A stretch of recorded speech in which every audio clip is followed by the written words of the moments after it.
अपने channel special read में स्वागत करती हूँ। अभी मैं अध्ययन करा रही हूँ NCERT 12th class history book. NCERT 12th class history book के अंतर्गत मैं पढ़ा रही हूँ प्राचीन भारत का इतिहास। और प्राचीन भारत के इतिहास के अंतर्गत आज का टॉपिक है अतीत को जोड़कर पूरा करने की समस्या। तो प्राचीन भारत के अंतर्गत हम लोग पढ़ रहे हैं अभी हड़प्पाकालीन इतिहास, हड़प्पा सभ्यता के बारे में पढ़ रहे हैं हम लोग। तो हम लोग अध्ययन को स्टार्ट करते हैं। तो इसमें हड़प्पा सभ्यता के अंतर्गत हम लोग आज पढ़ेंगे अतीत को जोड़कर पूरा करने की समस्या है। जैसा कि हमने देखा है, हड़प्पाई लिपि से इस प्राचीन सभ्यता को जानने में कोई मदद नहीं मिलती है।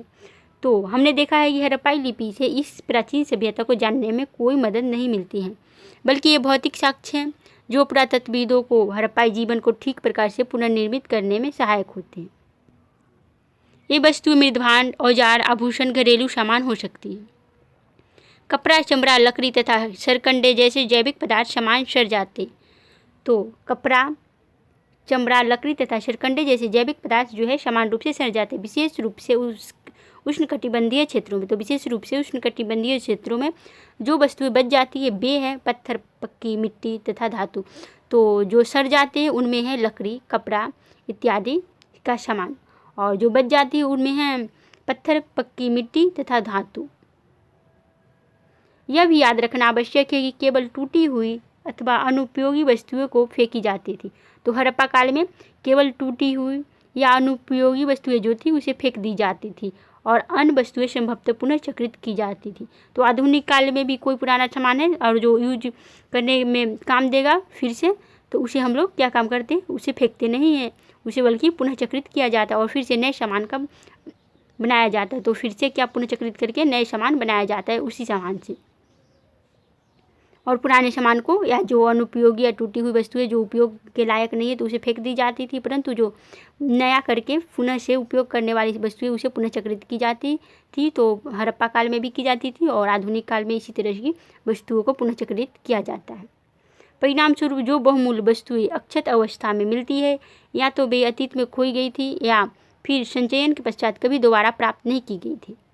अन्य शब्दों में कुछ खोजें प्रारूपिक की बजाय संयोगिक होती है। खोजों का वर्गीकरण। बाद पुरावस्तुओं की पुनः प्राप्ति पुरातात्विक उद्यम का आरंभ मात्र है। तो पुरावस्तुओं की पुनः प्राप्ति पुरातात्विक उद्यम का आरंभ मात्र है। इसके पुरातत्वविद अपनी खोजों को वर्गीकृत करते हैं। तो पुरातत्वविद जो है अपने खोजों को वर्गीकृत करते हैं। वर्गीकरण का एक सामान्य सिद्धांत प्रयुक्त पदार्थों जैसे पत्थर, मिट्टी, धातु, अस्थि, हाथी दांत आदि के संबंध में होता है। दूसरा और अधिक जटिल उनकी उपयोगिता के आधार पर होता है। पुरातत्वविदों को यह तय करना पड़ता है कि उदाहरणतः कोई पुरावस्तु एक औजार है या एक आभूषण या फिर दोनों अथवा अनुष्ठानिक प्रयोग की कोई वस्तु है। तो दूसरा और जटिल है उनकी उपयोगिता के आधार पर होता है। पुरातत्वविदों को यह तय करना पड़ता है कि उदाहरण कोई पुरावस्तु एक औजार है या आभूषण या फिर दोनों अथवा अनुष्ठानिक प्रयोग की वस्तु है। आई होप कि आप लोग यहाँ तक समझ गए होंगे। किसी पुरावस्तु की उपयोगिता की समझ अक्सर आधुनिक समय में प्रयुक्त वस्तुओं से उनकी समानता पर आधारित होती। मन के चक्कियाँ, पत्थर के फलक तथा पाते इसके स्पष्ट उदाहरण है। तो उपयोगिता की समझ अक्सर आधुनिक समय में प्रयुक्त वस्तुओं से उनकी समानता पर आधारित है, जैसे मन के चक्कियाँ, पत्थर के फलक तथा पात्र इसके स्पष्ट उदाहरण है। पुरातत्वविद किसी पुरावस्तु की उपयोगिता को समझने का प्रयास उस संदर्भ के परीक्षण के माध्यम से भी करते हैं जिसमें वह मिली थी। क्या वे घर में मिली थी, नाले में, कब्र में या फिर भट्टी में मिली थी। कभी कभी पुरातत्वविदों को अप्रत्यक्ष साक्ष्यों का सहारा लेना पड़ता है। तो कभी कभी पुरातत्वविद को क्या चीज़ का सहारा लेना पड़ता है, अप्रत्यक्ष साक्ष्यों का सहारा लेना पड़ता है। उदाहरण के लिए हालांकि कुछ हड़प्पा स्थलों से कपास के टुकड़े मिले, तो हड़प्पा स्थल से क्या मिले हैं, कपास के टुकड़े मिले हैं। पर पहनावे के विषय में जानने के लिए हमें अप्रत्यक्ष साक्ष्य जैसे मूर्तियों में चित्रण पर निर्भर रहना पड़ता है। परंतु पहनावे के विषय में हमें किस पर निर्भर रहना पड़ता है, मूर्तियों के चित्रण पर निर्भर रहता था कि उस समय कौन से कपड़े व्यक्ति प्रयोग में लाते थे या किस तरह के कपड़ा पहनते थे, किस प्रकार के कॉटन या फिर क्या रेशमी कपड़ा पहनते थे। पुरातत्वविदों को संदर्भ की रूपरेखा को विकसित करना पड़ता है। हमने देखा है कि पहली प्राप्ति हड़प्पाई मोहर को तब तक नहीं समझा जा सका जब तक पुरातत्वविदों को उसे समझने के लिए सही संदर्भ नहीं मिला। सांस्कृतिक अनुक्रम जिसमें वह मिली थी तथा मेसोपोटामिया में हुई खोजों की तुलना दोनों के संबंध में। तो सांस्कृतिक अनुक्रम जिसमें वह मिली थी तथा मेसोपोटामिया में हुई खोजों की तुलना दोनों के संबंध में। तो मेसोपोटामिया में जो खोज हुई थी उसमें हड़प्पाकालीन सभ्यता और मेसोपोटामिया की सभ्यता की तुलना है और दोनों के संबंध में लिखा गया है।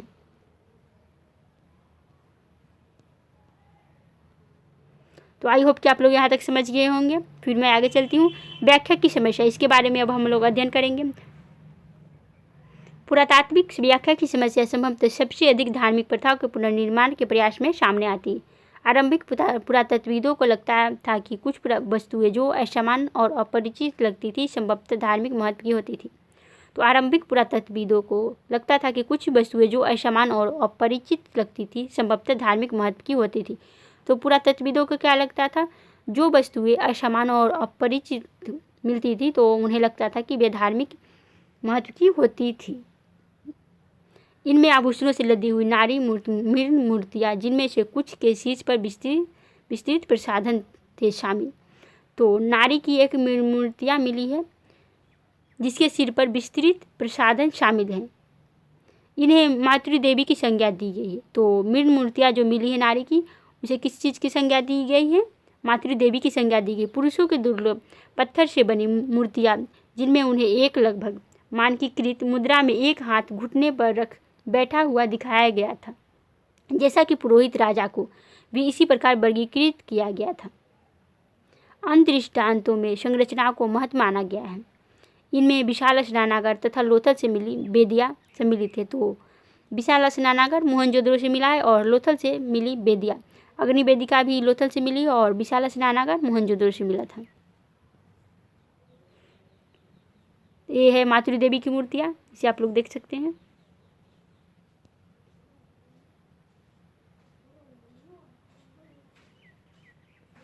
ये है मातृ देवी की मूर्तियाँ।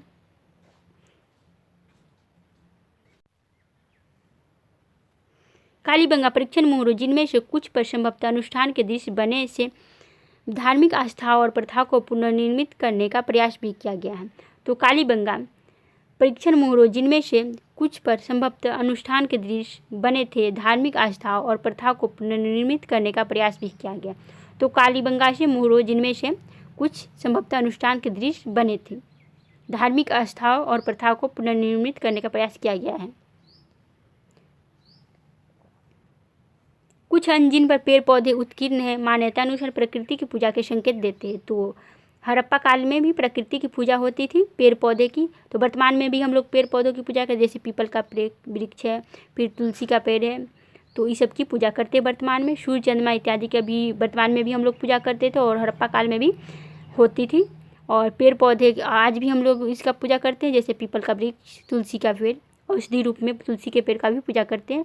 तो उस समय भी हड़प्पा काल में भी पूजा होती थी पेड़ पौधों की। मोहरों पर बनाए गए कुछ जानवर, जैसे कि एक सींग वाला जानवर, जिसे आमतौर पर एक श्रृंगी कहा जाता है, कल्पित तथा संश्लिष्ट लगते हैं। कुछ मोहरों पर एक आकृति, जिसे पालथी मारकर योगी की मुद्रा में बैठा दिया गया है, और कभी कभी जिसे जानवरों से घिरा दर्शाया गया और को आदि शिव अर्थात हिंदू धर्म के प्रमुख देवताओं में से एक का आरंभिक रूप की संज्ञा दी गई है। तो कुछ मोहरों पर एक आकृति मिली है, जिस पर पालथी मारकर योगी की मुद्रा में मिला है, योगी की मुद्रा में बैठा दिखाया गया है और बनाया गया है, और कभी कभी जिसे जानवरों से घिरा दर्शाया गया है। तो हम लोग भी शंकर भगवान या शिव भगवान को जानवरों से घिरा देख पाते हैं आज भी। तो उन्हें क्या चीज़ की संज्ञा दी गई है? आदि शिव अर्थात हिंदू धर्म के प्रमुख देवताओं में से एक का आरंभिक रूप की संज्ञा दी गई है। तो आदि शिव की संज्ञा दी गई है। इसके अतिरिक्त पत्थर की शंक्वाकार वस्तुओं को लिंग के रूप में वर्गीकृत किया गया। तो इसके अतिरिक्त क्या मिला है? पत्थर की शंक्वाकार वस्तुओं को लिंग के रूप में वर्गीकृत किया गया है। हड़प्पाई धर्म के कई पुनर्निर्माण इस अनुमान के आधार पर किए गए हैं कि आरंभिक तथा बाद की परंपराओं में समानताएं होती हैं। ऐसा इसलिए होता है क्योंकि अधिकांशतः पुरातत्वविद ज्ञात से अज्ञात की ओर बढ़ते हैं, अर्थात वर्तमान से अतीत की ओर। हालांकि यह नीति पत्थर की चक्कियों तथा पात्रों के संबंध में युक्ति संगत हो सकती है, लेकिन धार्मिक प्रतीक के संदर्भ में यह अधिक संदिग्ध रहती है। उदाहरण के लिए आइए हम आज शिव मोहरों को देखते हैं। तो हम लोग आज शिव मोहरों को पहले देख लेते हैं। तो ये है आज शिव की मोहरें मिली है हड़प्पा से, यही है पिक्चर आज शिव की। उदाहरण के लिए आइए हम आज शिव मोहरों देखते हैं। जैसा कि अभी हम लोगों ने देखा आज शिव का मोहर। सबसे आरंभिक धार्मिक ग्रंथ ऋग्वेद, जैसा कि जानते हैं अभी हम लोग का जो वेद है वो कितना है, 4। ऋग्वेद, सामवेद, अथर्ववेद, यजुर्वेद, 4 है वेद। तो सबसे आरंभिक धार्मिक ग्रंथ ऋग्वेद में रुद्र नामक एक देवता का उल्लेख मिलता है। तो ऋग्वेद में कौन से देवता का उल्लेख मिलता है, रुद्र नामक देवता का उल्लेख मिलता है, जो बाद की पौराणिक परंपराओं में शिव के लिए प्रयुक्त एक नाम है। तो जो बाद में पौराणिक परंपराओं में शिव के लिए प्रयुक्त, जो बाद में पौराणिक परंपराओं में क्या चीज़ के लिए उपयुक्त है, प्रयुक्त किया गया है, रुद्र को शिव के लिए प्रयुक्त किया गया है। तो ऋग्वेद लगभग 1500 से 1000 ईसा पूर्व के बीच संकलित है। तो ऋग्वेद कब संकलित है, 1500 से 1000 ईसा पूर्व। लेकिन शिव के विपरीत रुद्र को ऋग्वेद में न तो पशुपति और न ही एक योगी के रूप में दिखाया गया है, परंतु ऋग्वेद जो कि हम लोग का वेद है उसमें न तो रुद्र को ऋग्वेद में न तो पशुपति के रूप में और न ही योगी के रूप में दिखाया गया। तो ऋग्वेद में रुद्र को पशुपति के रूप में और न ही योगी के रूप में दिखाया गया है। समान रूप से जानवरों और विशेष रूप से मवेशियों के स्वामी है। तो शंकर भगवान ही हैं शिव, समान रूप से जानवरों और विशेष रूप से मवेशियों के स्वामी। दूसरे शब्दों में यह चित्रण ऋग्वेद में दिए गए रुद्र के वितरण से मेल नहीं खाता है। फिर क्या यह कोई शमन था, जैसा कि कुछ विद्वानों ने सुझाया है। यह है आज शिव का मोहर का पिक्चर, अभी हम लोगों ने देखा, इसके बारे में पढ़ा भी। इतने दशकों में हुए पुरातात्विक कार्यों की क्या उपलब्धि है। हड़प्पाई अर्थव्यवस्था के बारे में अब हमारी जानकारी कुछ बेहतर है। तो हड़प्पाई अर्थव्यवस्था के बारे में अब हमारी जानकारी कुछ बेहतर है। हम सामाजिक भिन्नताओं की गुत्थी सुलझाने में सफल हुए और सभ्यता की कार्य प्रणाली के विषय में हमारी जानकारी कुछ बढ़ी। सच में यह स्पष्ट नहीं है कि लिपि के पढ़े जाने की स्थिति में हम और कितना जान पाते हैं। तो क्योंकि अभी तक हड़प्पा से जो लिपि मिली उसे अभी किसी ने नहीं पढ़ पाया है और उस लिपि को पढ़ लेता है, तो हम और विशेष तरीके से हड़प्पा के बारे में जान पाएंगे। यदि एक द्विभाषिक अभिलेख मिलता है तो हड़प्पा निवासियों द्वारा बोली जाने वाली भाषाओं के विषय में प्रश्नों पर संभवतः विराम लग सकता है। कई पुनर्निर्माण अभी भी संदिग्ध बने हुए हैं। क्या विशाल स्नानागार एक अनुष्ठानिक संरचना थी? साक्षरता कितनी व्यापक थी? हड़प्पाई कब्रिस्तानों में सामाजिक भिन्नताएं कम क्यों दिखाई देती हैं? तो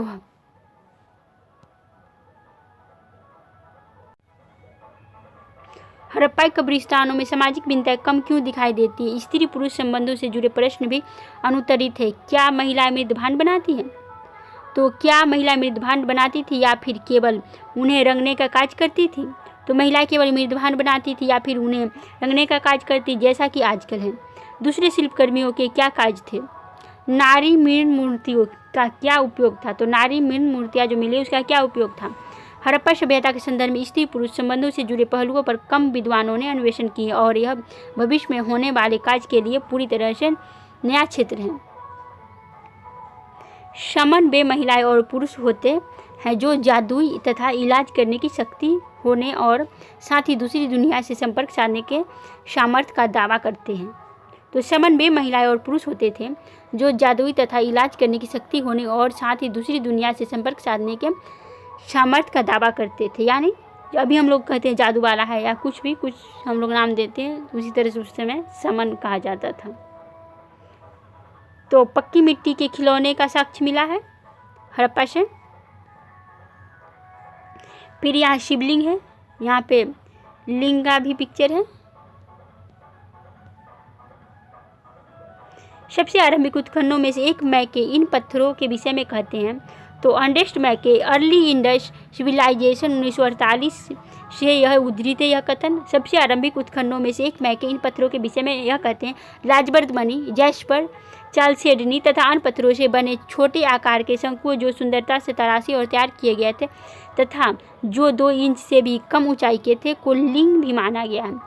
तो 2 इंच से भी कम ऊंचाई के थे उन्हें क्या माना गया है? लिंग। तो अभी भी हम लोग मंदिर में जाते हैं तो शंकर भगवान के मंदिर में जाते हैं तो वहाँ लिंग रहता है और उसके सिर पर सभी लोग जल अर्पण करते हैं, जल चढ़ाते हैं। दूसरी तरफ वह भी संभव है कि इनका प्रयोग पट्टों पर खेले जाने वाले खेलों में होता है। अर्नेस्ट में के अर्ली इंडस सिविलाइजेशन 1948 से उद्धृत है। तो आप लोग यहाँ तक समझ गए होंगे। तो अब हम लोग का फर्स्ट चैप्टर जो है NCERT 12th class history book का समाप्त हो गया है। तो हम लोग फिर नेक्स्ट वीडियो में मिलेंगे और नेक्स्ट वीडियो में हम लोग स्टार्ट करेंगे सेकेंड चैप्टर को। आई होप कि आप लोग समझ गए होंगे अच्छी तरह से। तो आज तक इतना ही रहेगा आज के लिए। हम लोग नेक्स्ट वीडियो में मिलेंगे। वीडियो पसंद आए तो लाइक, सब्सक्राइब और शेयर जरूर कीजिएगा आप लोग।